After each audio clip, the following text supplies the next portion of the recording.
Good morning, everybody. I'm Don Stewart, and welcome to another edition of Breaking News. Today is Tuesday, the 30th day of September, 2025, and there is so much going on in our world. So let's look at the headlines. First of all, according to the Jerusalem Post, as we thought, Hamas begins a series of consultations in response to Trump's Gaza peace proposal. Again, we're expecting this, and we'll wait and see what happens. Second, we may need to act again. This is a rather ominous story. Senior IDF official warns against renewed Iranian threat from the Jerusalem Post also. And this from the UK Daily Mail. There is a mystery fleet of US Air Force tankers crossing the Atlantic, and it stirs an echo of Iran's strike ahead of secret military meeting. The military meeting, remember, that's today with Peter Hegseth, the War Minister, War Chief, Department of War, along with President Trump and some 800 admirals, generals, and other military leaders in Virginia. That's happening today. So, something's going on here. Then finally, from Breitbart, a former MI5 chief warns war with Russia has already taken place. It's already here as UK is assailed by cyber attacks and sabotage. This is a Breitbart story. Now, as one outlet put it, this is from Breitbart, Trump has set an epic trap for Hamas. They are literally in a no-win situation. What's going on? We'll explain right now with our first story. Hamas begins series of consultations in response to Trump's Gaza peace proposal. This is from the Jerusalem Post, and here goes. The plan specifies an immediate ceasefire, an exchange of all hostages held by Hamas for Palestinian prisoners held by Israel, a staged Israeli withdrawal from Gaza, the disarmament of Hamas, and the introduction of a transitional government led by an international body. And we can add two more points. Number one, Hamas can have nothing to do with the rule of in Gaza any longer, neither can the Palestinian Authority, and that's the Trump's proposal. All right. Hamas had not on Tuesday officially responded to Trump's proposal, and it was not immediately clear what was new about it. Well, nothing really new, beyond the wide backing of the initiative expressed by Arab and Muslim countries. A source close to Hamas told Reuters the plan was completely biased to Israel and imposed impossible conditions that aimed to eliminate the group. Well, yeah, that's the idea. They're trying to eliminate you murderers. Why shouldn't they? From what you've done the last 2 years. What Trump has proposed, the spokesman went on to say, is the full adoption of all Israeli conditions, which do not grant the Palestinian people or the residents of the Gaza Strip any legitimate rights. This is a Palestinian official who has not to be named, told Reuters. Well, that's absolute nonsense. Actually, this will be the first time they have some rights. That is, the Palestinian people for the last 20 years Hamas has ruled with an iron hand. They've executed people who would get out of line, and this would actually give them some freedom they've been desperately needing. Okay, so the article goes on to say the discussions could take several days due to the complexities of communication among leadership members and movements, especially after the Israeli aggression in Doha, the source added. Now, Trump has warned, and we talked about this yesterday, warned Hamas that if it rejects what he has offered, Israel would have its full U.S. support to take whatever action it would be deemed necessary. A second Palestinian source also confirmed that Hamas was examining Trump's plan. Now, this one's a little bit calmer. It said the Hamas negotiators said they would review it in good faith and provide a response. This is another official told Reuters on Tuesday. All right, the article concludes with it is unclear how Hamas would word its response, as an absolute rejection may put it in collision with a group of Arab and Muslim countries that welcome the plan.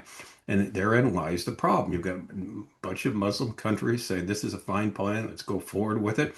And if Hamas rejects it, they're not going to get much sympathy from their Arab brothers. So again, between the proverbial rock and the hard place. So as we thought, they will stall for time. That is, Hamas and likely call for more negotiations.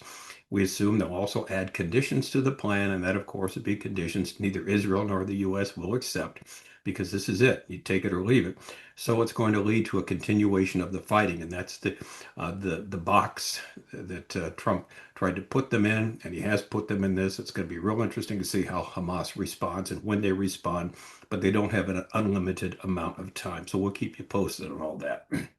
All right, we got two other stories here on Iran and U.S. and Israel, which is rather ominous. Jerusalem Post. We may need to act again. Senior IDF official warns against a renewed Iranian threat. Iran took a heavy blow from the IDF, the official added. It knows very well the scope of the damage it suffered. It understands the meaning of damage in Israel's capabilities. Israel is preparing for several scenarios, including the possibility of another strike against Israel, a senior official said on Monday, a senior IDF official. Regarding the Gaza front, the official said IDF is doing everything to secure the best possible conditions for a ceasefire and a hostage deal. We are monitoring what is happening across the Middle East and Iran and are preparing for a variety of scenarios and options. One of them is we may need to act again against Iran. Iran took a heavy blow from the IDF, the official added. It knows very well the scope of the damage it suffered. It understands the meanings of the damage in Israel's capabilities. We are busy and acting to protect Israel's security on multiple fronts. Now, here's the problem, and why they're saying this. There have been renewed Iranian threats against Israel. Earlier on state television, former Islamic Revolutionary Guard Corps Commander Moshe Rezai issued a string of threats against Israel and the United States. He warned that Iran would enter a war with the United States if Israel carried out another attack against it, and said Tehran would not accept negotiations with Western countries that would give Israel time to prepare or strengthen its position. He even struck a darker tone in his remarks, saying if the war lasts 2 months, today there would be nothing left of Israel. Okay, we will see. The Israelis want to try their military luck against Iran again. Well, they did pretty well the first time. If that happens, we will use all of our forces. We will change our red lines, and things will happen that are not right for me to say right now, he added. All right, their arrogance and belligerence knows no end. War seems inevitable. Then we have this. Headline number 3. Mystery fleet of U.S. Air Force tankers crossing the Atlantic stirs echoes of Iran's strike ahead of secret military meeting. This is from the UK Daily Mail. Flight trackers have spotted a fleet of U.S. air tankers crossing the Atlantic just as Donald Trump prepares to meet with generals and admirals today, Tuesday. About a dozen KC-135 RT Stratotankers were making the journey on Sunday night, with several en route a major Air Force base in England. Open source intelligence reported on X, formerly Twitter. In other words, this is open source. When it says that means it's not confidential or it's top secret. The presence of air tankers can indicate that the U.S. or NATO is addressing an urgent military requirement for fighter jet refueling capacity. The deployment carries ominous weight, according to 3 Defense Department sources, 2 former and 1 current, who spoke to the Daily Mail on conditions anonymity. The last time the U.S. moved tankers in comparable numbers was 5 days before the American warplane struck Iran's nuclear facilities. And Trump, of course, met with Netanyahu yesterday at the White House and talked about this. The movement of the Stratotankers comes as Trump and Defense Secretary Pete Hegseth are going to hold a shadowy meeting of the nation's top military leaders in Quantico, Virginia, today, Tuesday. The unprecedented meeting, the first reported by the Washington Post last week, has raised alarm. Hundreds of generals and admirals, including those in active conflict zones, have been summoned from around the world, with no details of what will be discussed at the summit. A senior director of Iran program at the Foundation for Defense of Democracies told the Daily Mail, well, correlation is not causation. He can't help but think of the last time there was a mass tanker deployment by the U.S. Soon after, something went boom in the Middle East.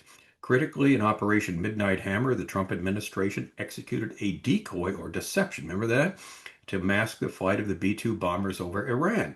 He told, emphasizing that Trump is the only U.S. president in 2 decades to deploy the military force against Iranian nuclear facilities. Remember the decoy the last time that these planes go in the opposite direction, some tankers? They thought, okay, they're not going to attack Iran. And at the same time, not letting anybody know that, surreptitiously, they flew the tankers there. Then the planes were there, the bombs were there, and they took out these 3 main sites. All right, so big military movements on his watch are something to keep an eye on, this person named Talibu added. The former State Department diplomacy consultant tells the Daily Mail, now here's another possibility. One explanation could be the U.S. responding to Russian aerial and drones probes and drone probes in the Baltic Sea, especially against Denmark, just days after they had to close their largest airport. Denmark's inability to defend its own airspace underscores White House concerns that it is unable to protect and defend its far larger and distant Greenland territory from increasing Chinese and Russian joint air and naval patrols in the emerging Arctic theater of strategic competition.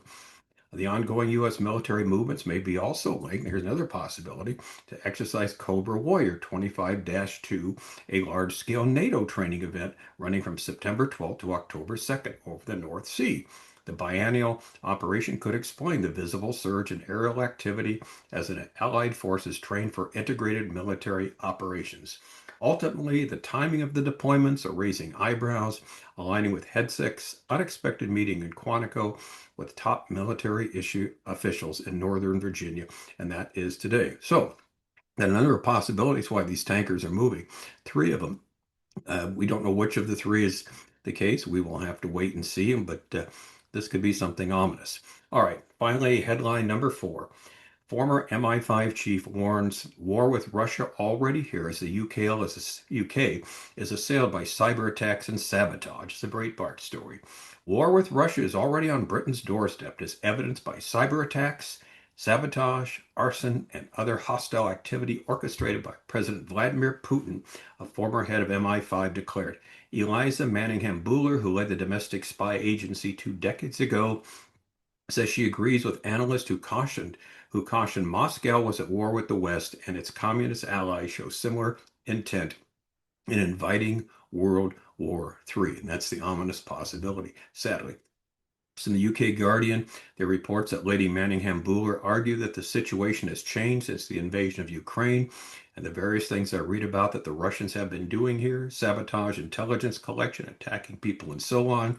She spoke on a podcast as she was interviewed by Lord Speaker John McFall. She then referenced Russia expert Fiona Hill, who advised President Trump during his first term as U.S. president and co-authored the UK Strategic Defense Review. She explained, I think she may be right in saying we're already at war with Russia. It's a different sort of war, but the hostility, the cyber attacks, the physical attacks, the intelligence work is extensive. The Guardian notes Pat McFadden, erstwhile cabinet minister, said last year Russia had stepped up its cyber attacks against the UK. Hackers had targeted a string of British businesses. While the source of the attacks can take time to detect, many are suspected to have originated in Russia. All that has been played out alongside Russia aggression in Ukraine.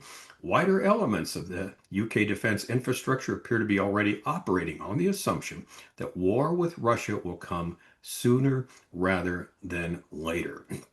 As Breitbart London reported in June, Whitehall confirmed it will revive and update the Cold War government war book, a detailed plan for dealing with an attack on the nation by a foreign power, Russia, in other words. This is the first time in decades. And so, tensions between Russia and Europe were seen to be the biggest threat of peace, followed closely by Islamism. This was based on a poll on the 80th anniversary of the defeat of Nazi Germany in 1945. And they found large numbers of citizens of Western countries felt that World War III was likely in the next 5 to 10 years. So, what do we have here today? Israel and Gaza, Iran, Russia and NATO, 3 hotspots. Only time will tell what will happen. The eventual outcome for these events that are taking place in our world, fortunately, are given to us in Scripture.